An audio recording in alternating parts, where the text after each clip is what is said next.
Welcome everyone to the first session of our virtual brown bag series, lectures by scholars at the cutting edge of a field that we're calling Justice Agendas for Confronting Environmental Crisis.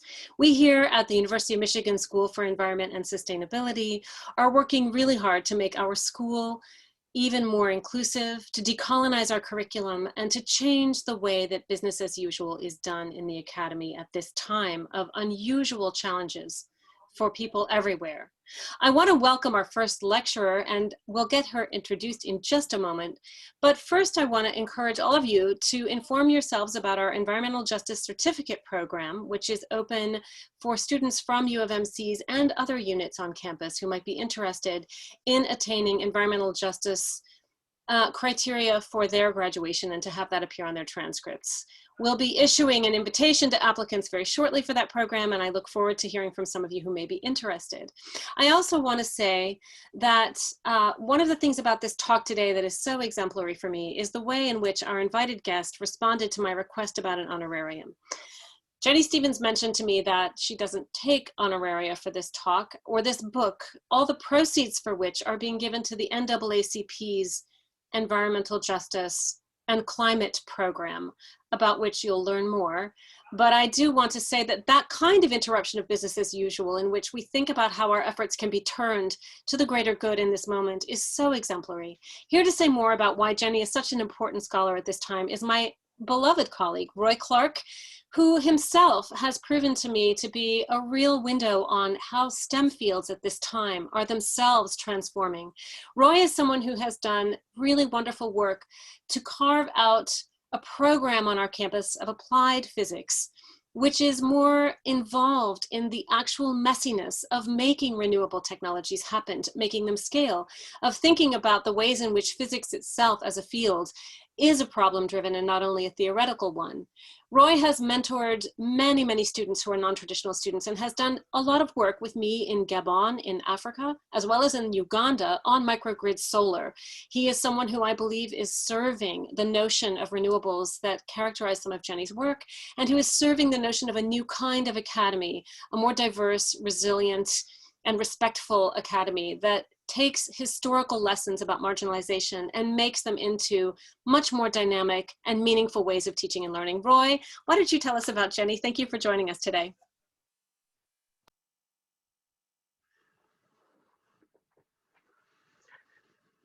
Well, thank you, Rebecca.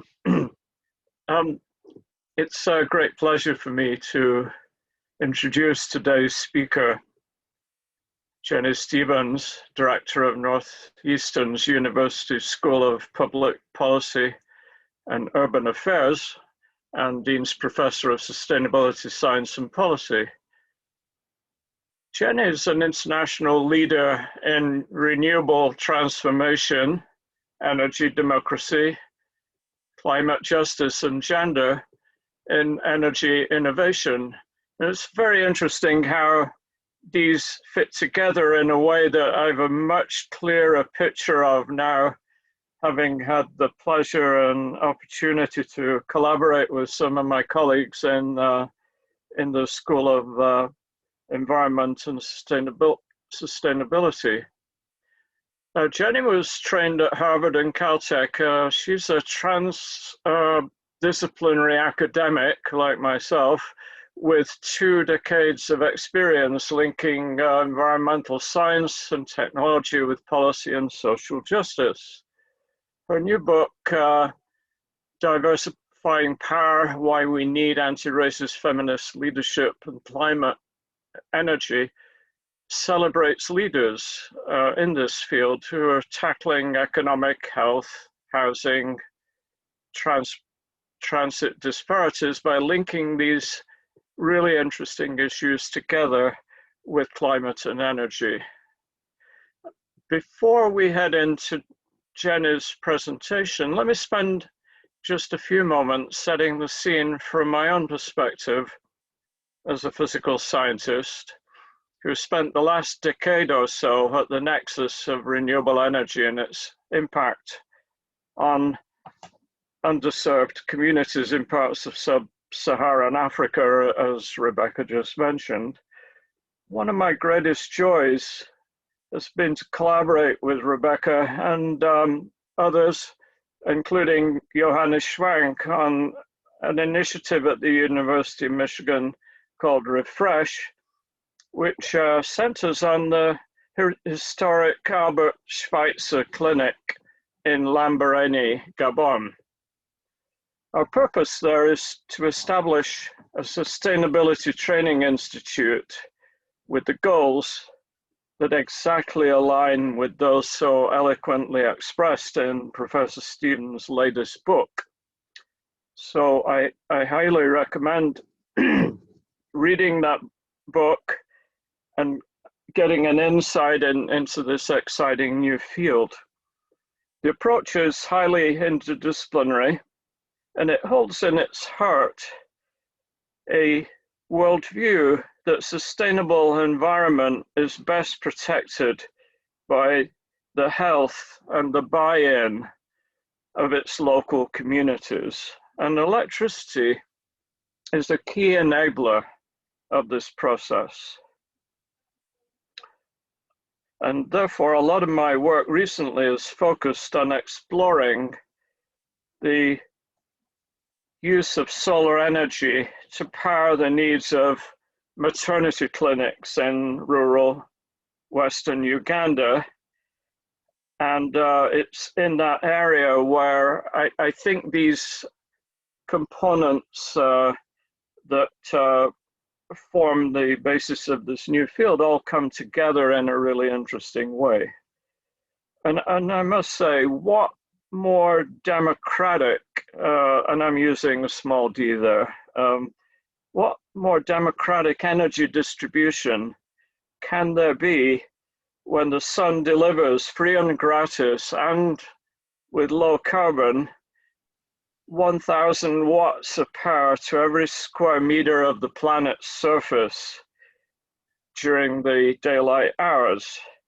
This gift of nature really opens up opportunities to harvest and use solar energy locally without being tied to a fundamentally unreliable and expensive grid, as highlighted very clearly during this time of COVID, when large parts of rural Uganda where we've been working have been left without power, literally for weeks on end, with solar power, solar generated electricity, literally being the only lifeline to these rural clinics. And believe me, candlelight is definitely not a romantic setting for a maternity ward. Suffice it to say that solar interventions made possible by the democratization of electrical power using modern solar technology, one of the fastest growing areas of technology in the world right now, and in particular in Africa, where there are unique opportunities to implement solar energy solutions in many different areas of society. The democratization then of electrical power has demonstrated in this particular instance, in the context of my work, to reduce the persistently high maternal morbidity rates in rural areas of the developing world, literally empowering the disadvantaged, particularly women, while protecting the future of our planet. I'm very much looking forward to Jennie's talk. So without further ado, let's get to it and offer our warmest, albeit virtual, Wolverine welcome to Professor Stevens. Well, thank you very much, Roy. Thank you. And thank you also to Rebecca and Tony for inviting me here today. Let me just pull up my share screen thingy. And I want to start by just saying that one of the important things that I want to emphasize just going in, and maybe this reflects what kind of connects with what Roy was mentioning, is that one of the things we've spent a lot of time focusing on technological innovation, which is great, but we have not invested enough in social innovation to go along with the technological innovation, and that I think that's one of the reasons why we haven't deployed the solar potential that Roy was talking about and other renewable potential as much as we have, much as we could have. So what I was planning to do is spend 20 to 25 minutes just kind of giving you an overview of this new book that just came out, and I want to begin by actually explaining kind of how I came to write this book. And my training is mostly in science and engineering,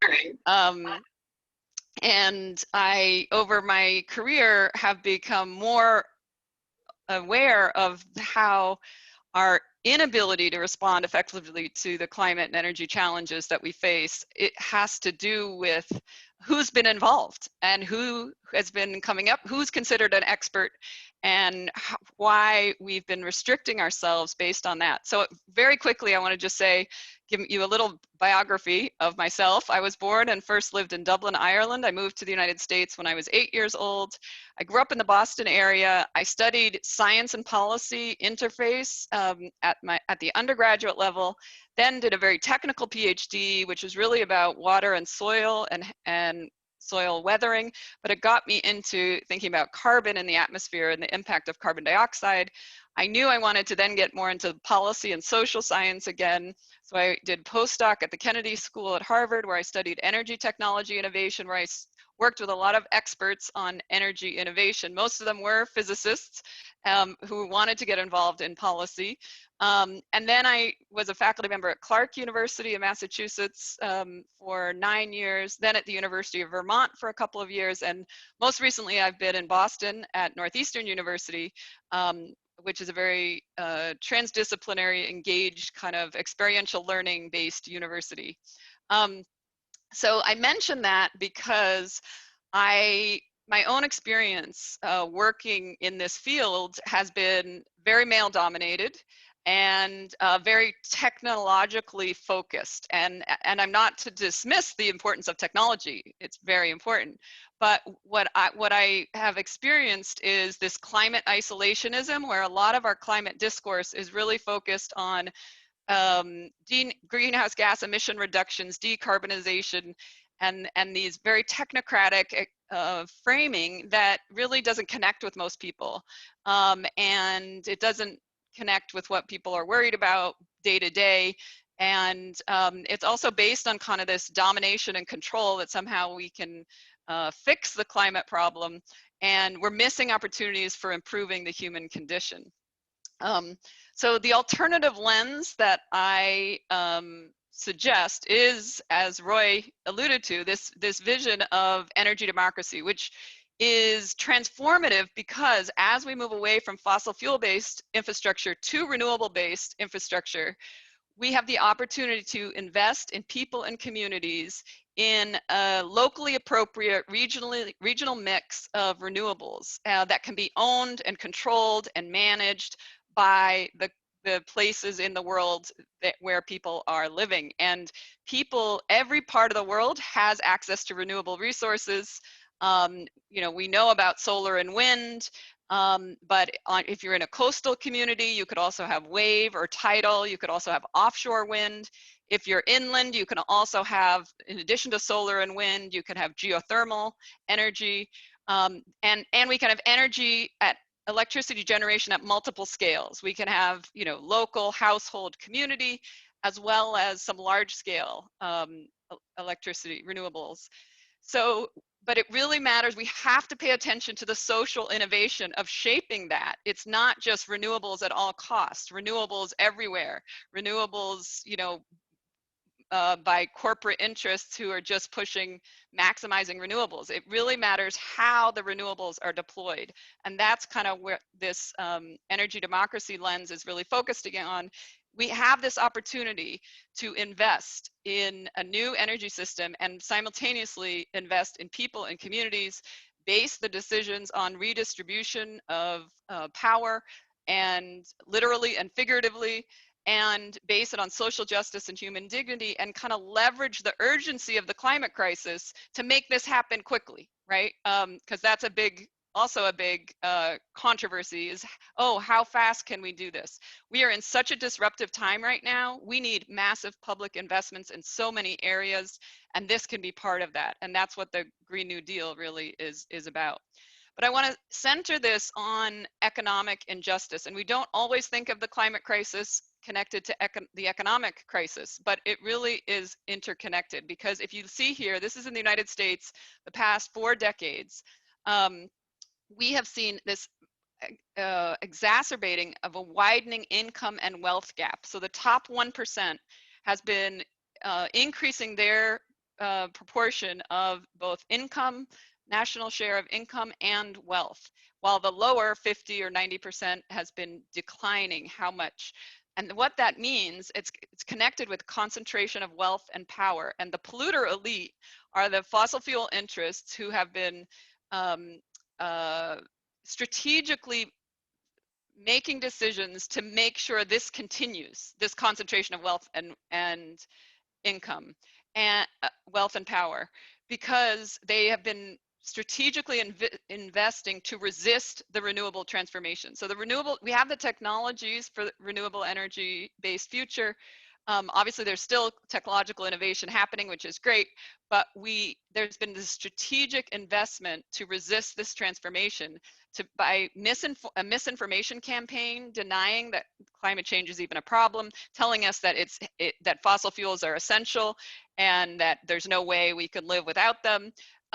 Undermining, there's also been a strategic investment in undermining public trust in government and undermining the regulations that are designed to protect us, and minimizing worker protections and worker rights and the power of unions.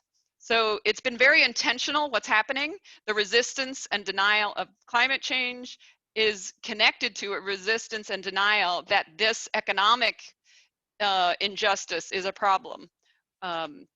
So what I propose and what I see optimism in is a whole set of leaders who are representing a whole different kind of leadership, rather than the conventional patriarchal leadership, which is based on domination, exclusion, and really systematic denial of these problems. So telling us we don't have a climate crisis, we don't have a economic inequity crisis, we don't have structural racism, and then even saying we don't even have a health crisis with the pandemic, right? It's just a politics of denial that is all focused. The only reason to deny all these problems is to continue to concentrate wealth and power.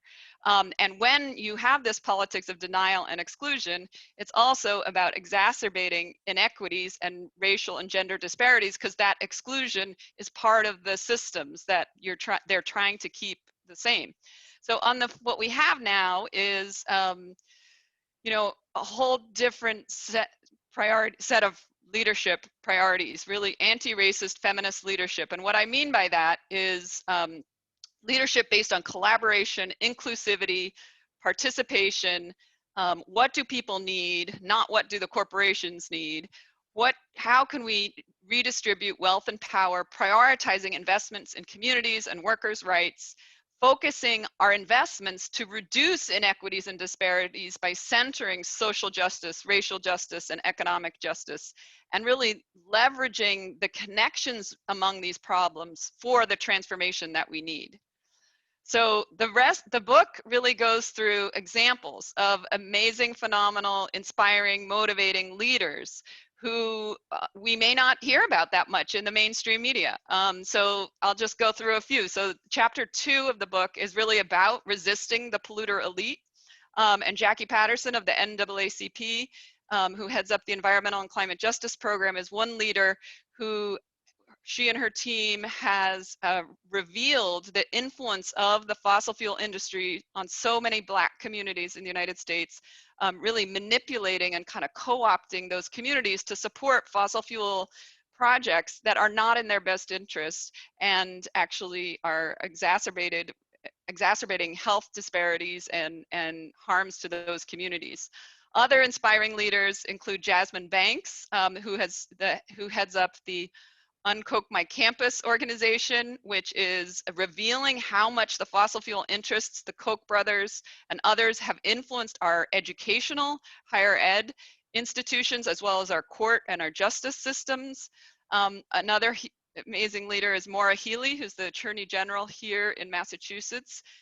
She calls herself the people's lawyer, right? So she uses the law to sue corporations, including ExxonMobil, for their greenwashing of saying that their products are environmentally friendly when they're not.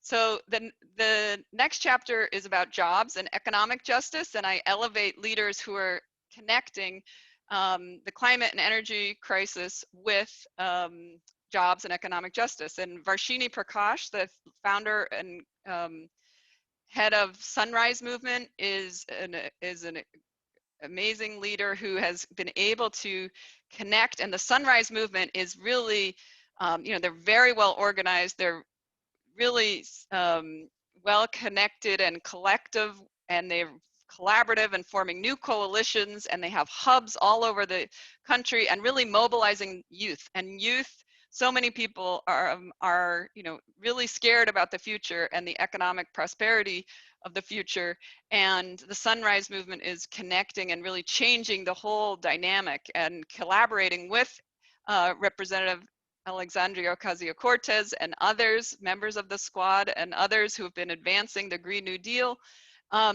and which is a framework within which we can begin to prioritize these public investments that are so desperately needed, not just for renewable energy, but for jobs.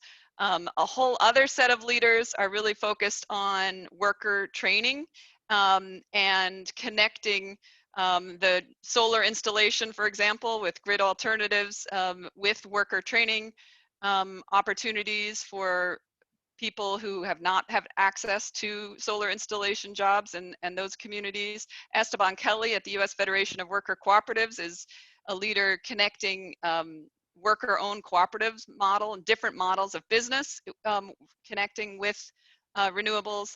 And Rowena Altmos is All in Energy, a organization here in Boston that's focused on acknowledging that so many of the energy efficiency subsidies have been disproportionately going to the well-off households and communities, and the jobs associated with those also have not been accessible. So that organization is working on job training in energy efficiency jobs. So all of these people are working to resist the precarity that we have just become complacent to, which is unacceptable in my view, of how much suffering and how much economic hardship so many people in the United States have been dealing with, and it's just kind of accepted as okay, and reclaiming the potential of massive public investments and restructuring the future for a more inclusive economic prosperity. So the next chapter focuses on health, well-being, and nutritious food for all. And quickly, I'll mention a few of the leaders that I talk about here. Robert Bullard, often considered the father of the environmental justice movement, among the first to do research to demonstrate the disparities in health outcomes and health exposure associated with fossil fuel and other industrial processes. Mildred McLean of the Harambee House Citizens for Environmental Justice, who's often says, we're sick and tired of being sick and tired, standing up for Black communities and the health impacts. Gina McCarthy is currently the head of NRDC. She was previously Obama's, under the Obama administration, the head of the EPA.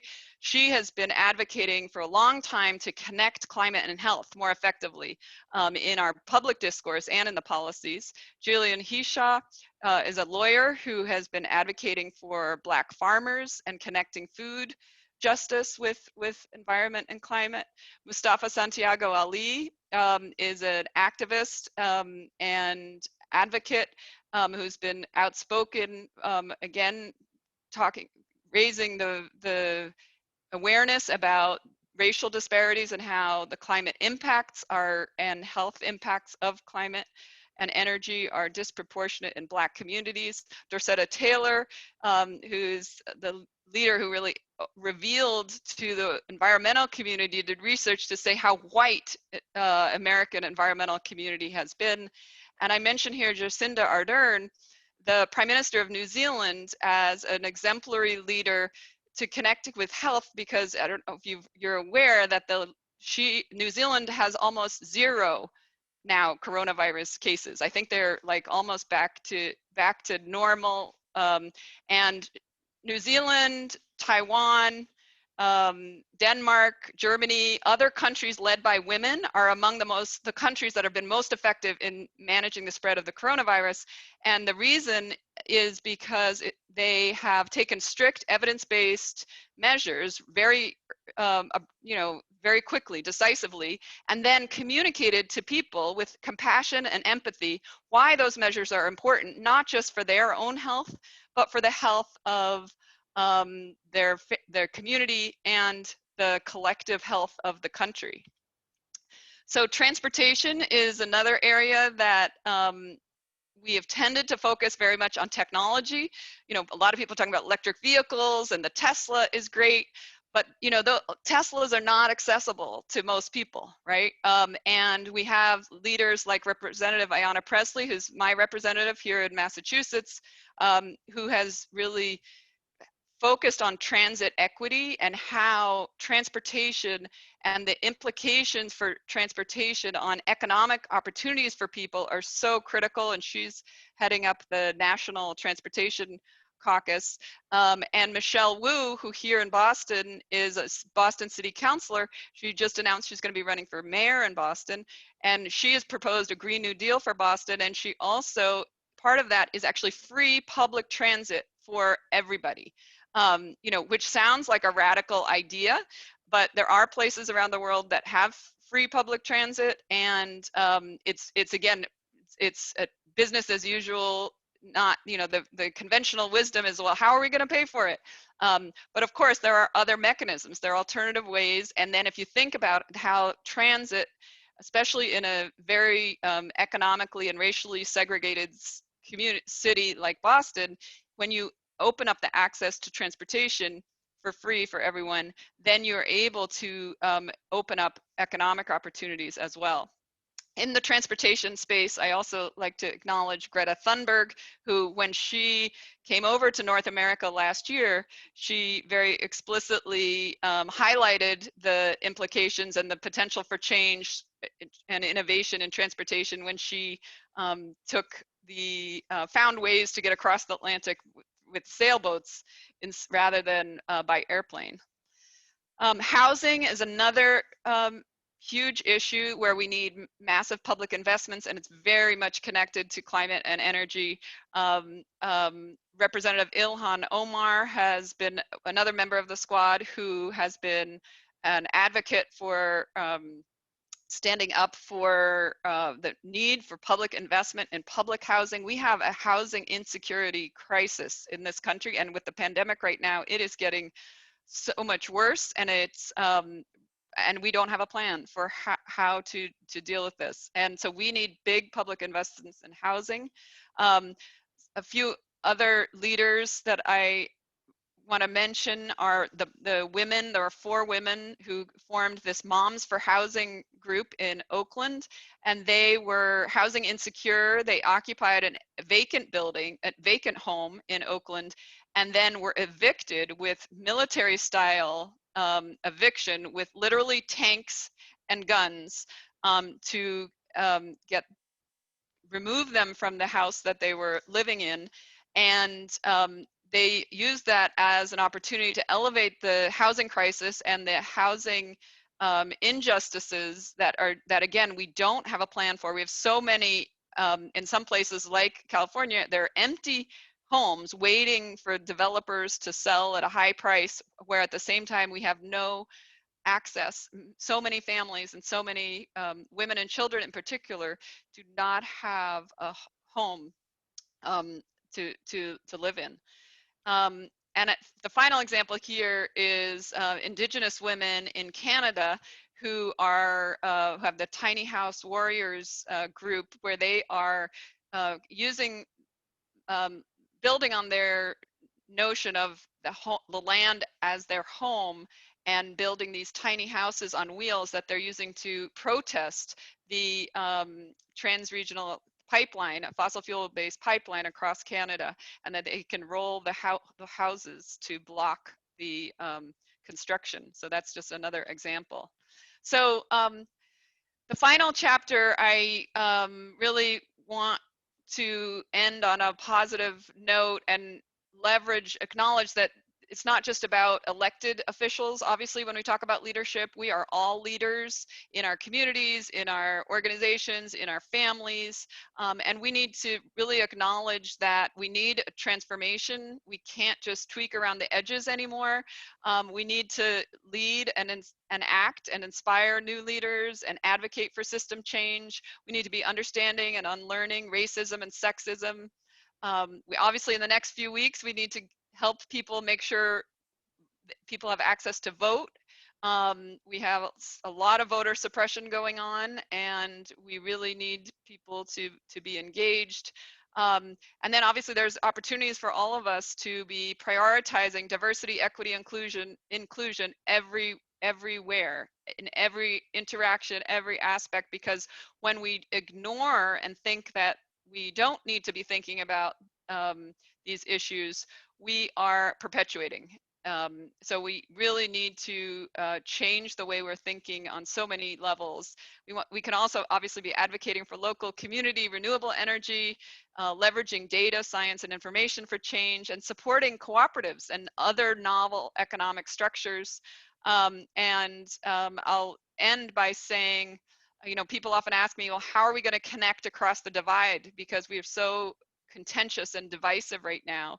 And I think Mary Robinson, who's a climate justice leader internationally, she has said, you know, really focus on this people's first approach. If you focus on what do people need and how do we organize society to make sure that people have what they need, none of this seems so radical, right? And I think that's what's really what we've lost. And I'll also end honoring Shirley Chisholm, who's the first Black woman who ran for president of the United States in 1972.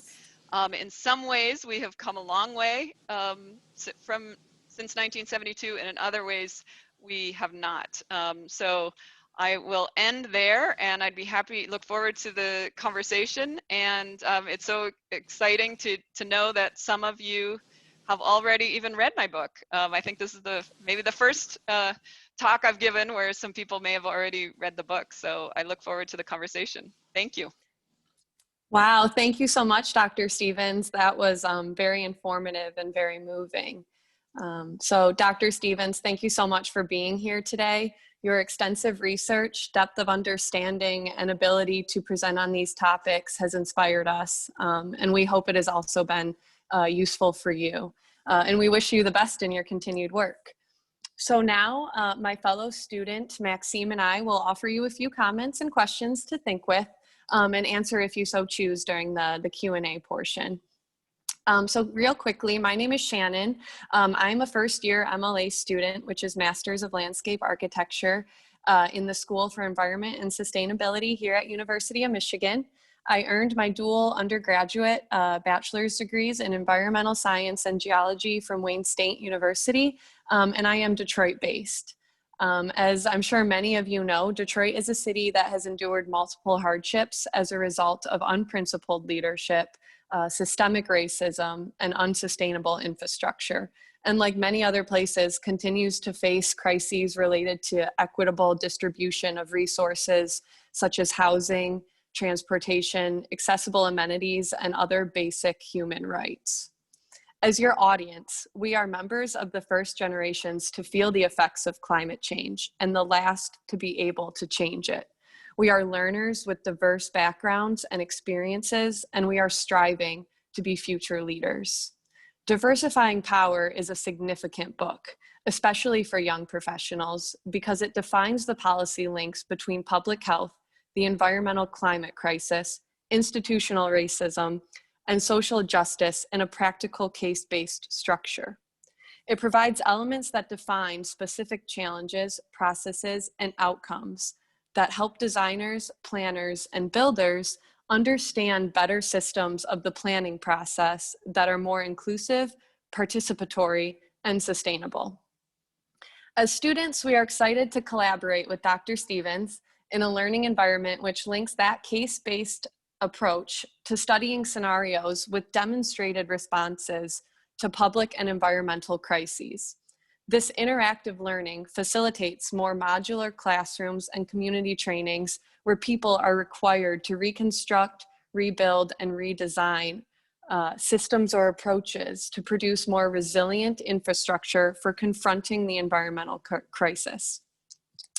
Dr. Stevens, I would be more interested to hear how effective leaders are using infrastructure to address crises and how issues related to climate and energy, land accessibility, rapid gentrification, and a legacy of racial discrimination in home ownership has influenced these effective leaders' decisions.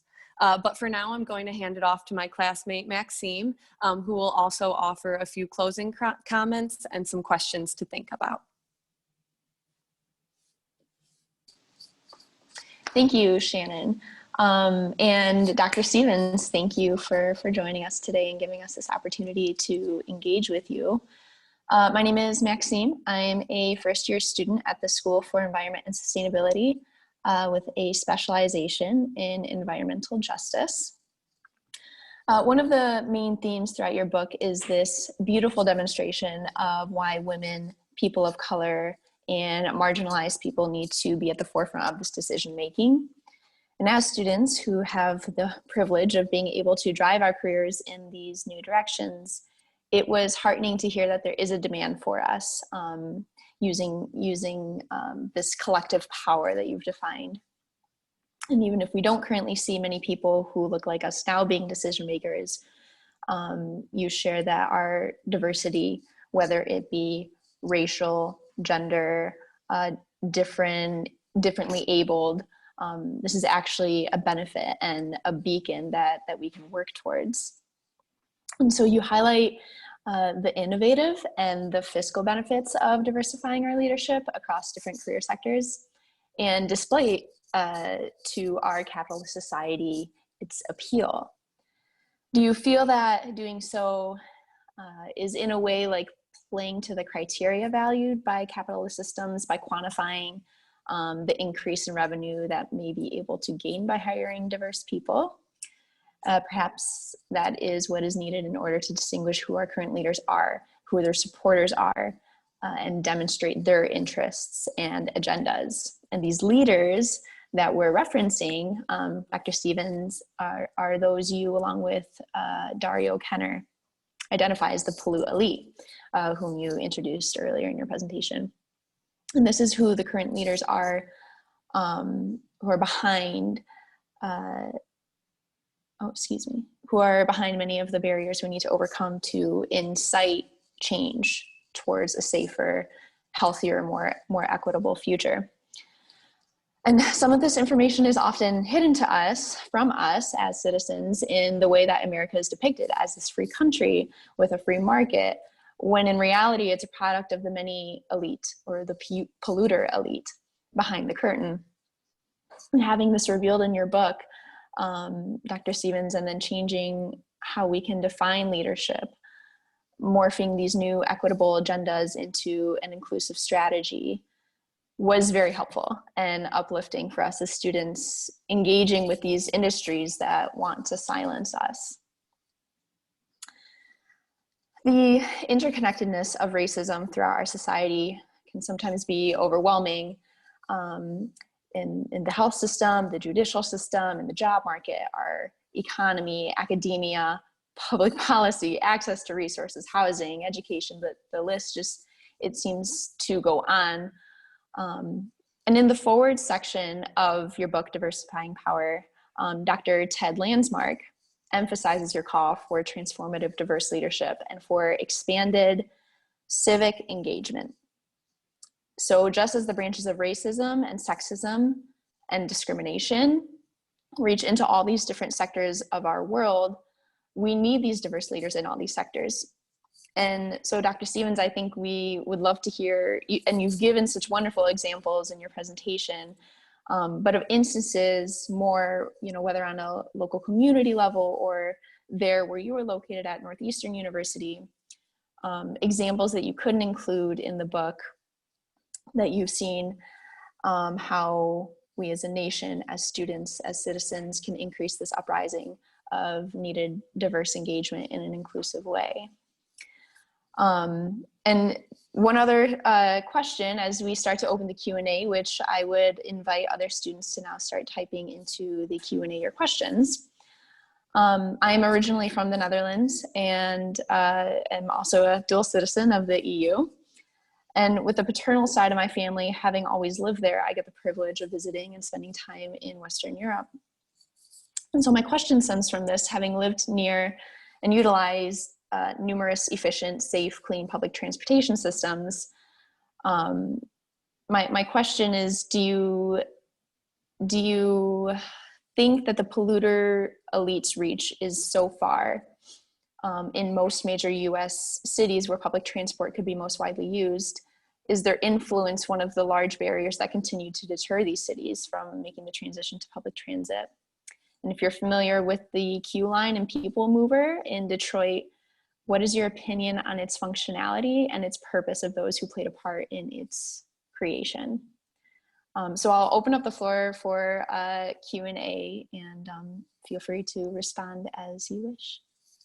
Okay, great. Well, thank you so much. I really appreciate both Shannon and Maxime, your comments and reflections, and it's very valuable to me also to hear, directly from students who've recently read the book and how that's impacted you. So thank you. I appreciate it very much, and it's good to hear. I think the youth and I guess you all fit within that category, I think gives all of us who work in higher ed, so much inspiration and hope for the future.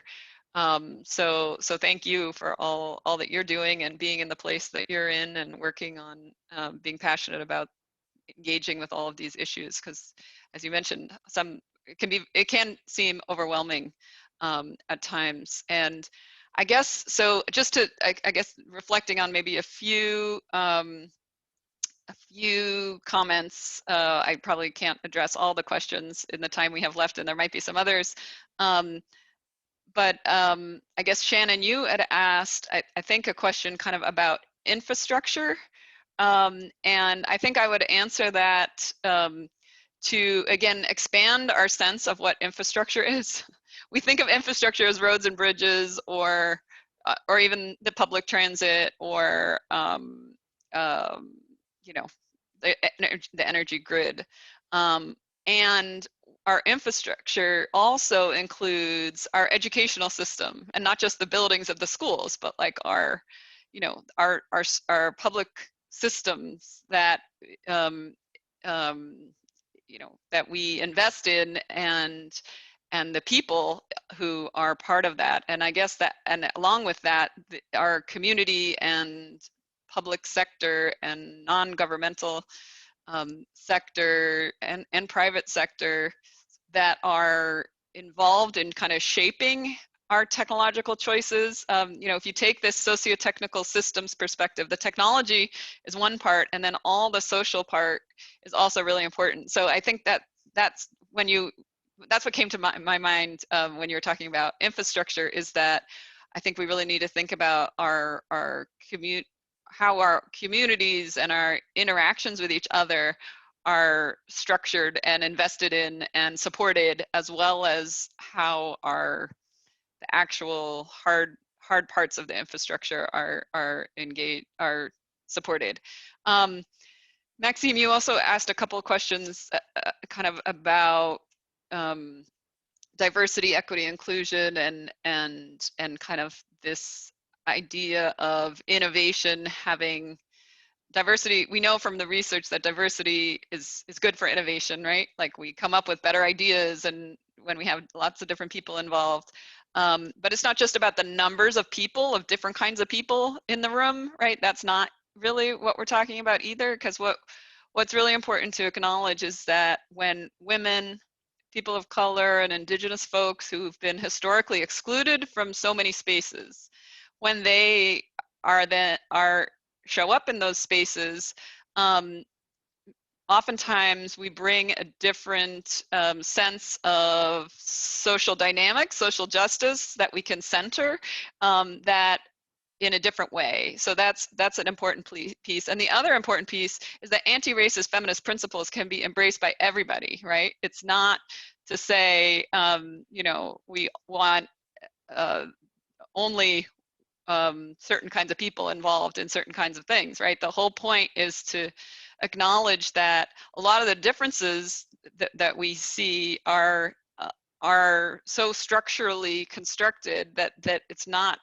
that we need to break down those so that everybody can, because we're really missing out so much when we have just a limited representation, right? It's not just bad for the people who aren't represented, but it's actually bad for everybody. And that's kind of what we're realizing right now when we are in this interconnected time of crisis and so much hardship and suffering right now. And it wouldn't have to be this way, right?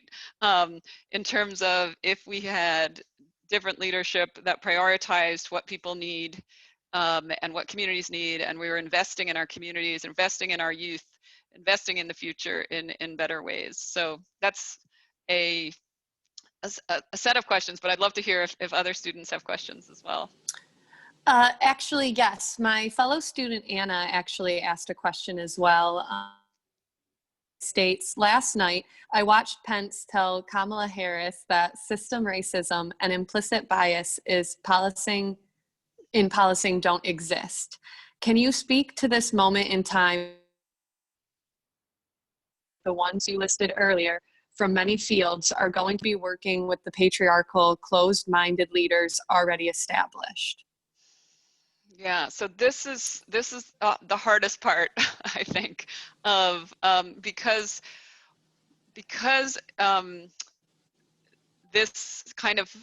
this approach of the polluter elite patriarchal leadership has been going on for so long, and it's been reinforced recently very strategically. It is now deeply, you know, it's like a cultural phenomenon, and so as well as a political phenomenon. So I think this is the hardest part, and I don't have necessarily an answer of how to reconcile, but I do think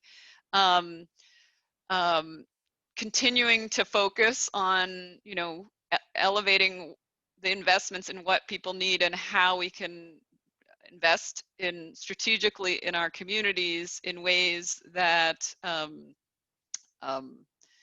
elevate the potential of our community, our families, our communities, our youth, is the hope, and it's really hard.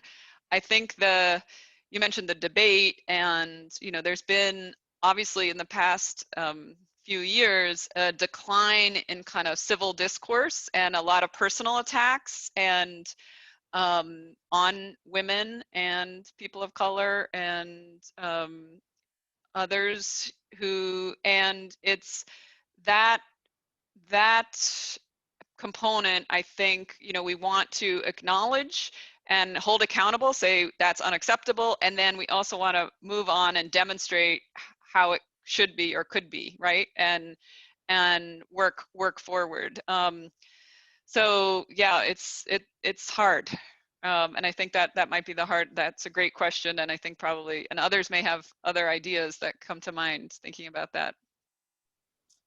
I'll chime in here, just as we're getting towards the end of the hour, and I know a lot of our students are going to hop off to go to 1 o'clock classes and labs and meetings and studios, but I do want to just say that you know, the spirit of your comments is incredibly useful at this time, as Anna's question prompts us to think about. This is not abstract. This is actually quite a very real watershed moment in our political system, in our local policies, and you know, the down ticket questions and cascading questions of how we go about making decisions at very local scales add up in these ways that have the global reach that Roy's comments evoked at the beginning of the hour. And I want to take just a moment to really thank our bookends here, which are both a senior scholar voice and a set of voices from an upcoming bunch of students. It's really nice to have your work bookended in that way.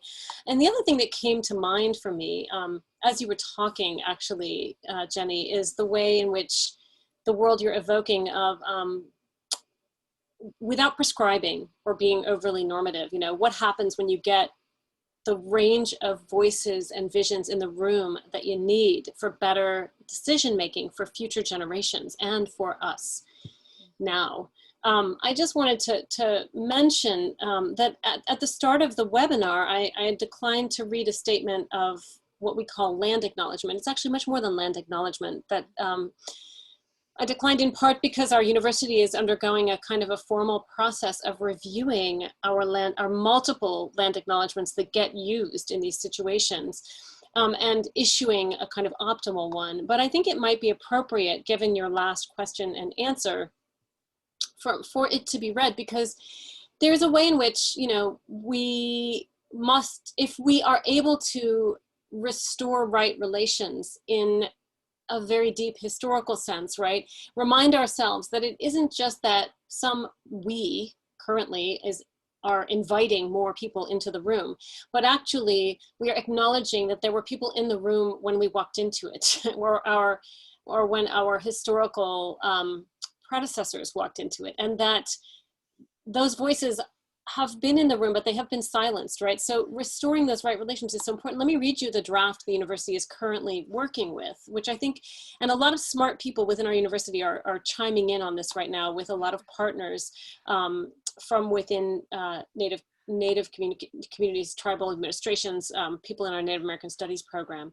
The draft, yeah, go ahead. Sorry, I was just going to say, I also recently, actually just earlier this morning, was in conversation at another event where they added not just a land, but also labor, Right. acknowledging that the country would not exist if it wasn't for the free and enslaved labor of Black people, and honoring the legacy of the African diaspora and Black life. So I think there's multiple components here. And it's a very interesting moment, because I think it's becoming more and more common, that practice, but it's also becoming more and more scrutinized in terms of what's being said. But the work of doing that is itself extremely important. I mean, our current draft reads as follows. The University of Michigan was funded by and founded on Anishinaabe, including Odawa, Ojibwe, and Potawatomi, and Wyandot lands, ceded in coercive historical treaties. We acknowledge that our university stands, like almost all property in the United States, on lands obtained through the dispossession of indigenous peoples. These lands continue to be the homelands of many indigenous peoples. Our obligations to these communities originated in the 1817 treaty, which stipulated that their children hereafter would be educated in their homeland. We affirm and preserve indigenous sovereignty, and we will work to hold University of Michigan more accountable in sustaining mutually beneficial partnerships with indigenous peoples, communities, and nations that recognize and fulfill their aspirations. So that's where we are now. It's evolving. I think it's kind of wonderful to note that these conversations are happening where we work and live. And they influence the way we make decisions, and they influence the way we think about this challenge you've set for us, Jennie, of recalibration socially and innovation socially, but that acknowledges and attempts to get right some of the historical harms. And you call them structural in your comments too, right? They've become embedded structurally in our collective psyches, in our cultures. And I think that offers us an answer to Anna's and Shannon's and Maxime's question about how do we prepare ourselves to face the resistance to that work, which is being strategically reinforced, as you put it. And I think it helps give us in some sense, a clear vision of the way in which this is not only about some contemporary liberal or conservative agenda, but also about not the end of history, but the beginning of really thinking about the different histories that have gotten us to where we are today and trying to work on them together. Yeah. Yeah. So I noticed I think your class was about theory to practice. Right. And I think there's another answer to help reconcile this, because in the theory of how transformation happens, you expect the people who have had the power historically to resist. They don't want to have a different future, right? They want to keep things the same. So I think that also kind of helps the resistance of the fossil fuel interest. I think we can accept as inevitable, and of course they will, sort of, and that kind of helps not demonize or like other them, but that's part of the system, right? So I think that's another way of help. Sometimes that helps in terms of acknowledging and understanding it in terms of a abstract kind of theoretical why. Yeah, no, that's absolutely right. That's absolutely right. And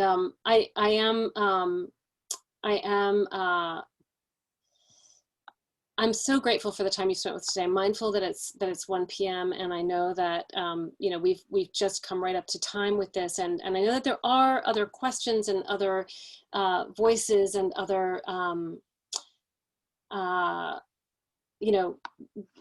places to go with this knowledge that we will tackle in the wake of this talk, but you've given us a fantastic start. We will look forward to investing in copies of your book and distributing them more widely within our community. I want to thank the U of M library staff whose work over a weekend got us the e-copy in our hands to read before you came. And I just, I'm always reminded that it takes so many people within a complex system, as you're saying. Right. Some resisting and some advancing and everyone doing their parts to make change happen. And in our case, the U of M library, we're terribly valiant in getting this into our hands today. I also want to thank colleagues in the Ford School, in the Department of African and African American Studies, and the African Studies Center for helping us publicize and promote this event. And indeed, as our lecture series unfolds, those partnerships across sister certificate programs will become more and more robust, and you'll see a much broader roster of participants coming into the door that Jennie has kicked open with her fabulous book today. We're going to all come into the room and have great conversations. I don't know whether, Tony, you'd like to say anything before we head out today, or if we should just conclude with a great thank you to Jennie. Do you have a few words you'd like to offer? No, I think that was great. Thank you so much for visiting with us, Jennie, and I look forward to teaching your books in my energy justice class as well. Great. Thank you, Tony. Thank you all. I'm going to stop the recording now.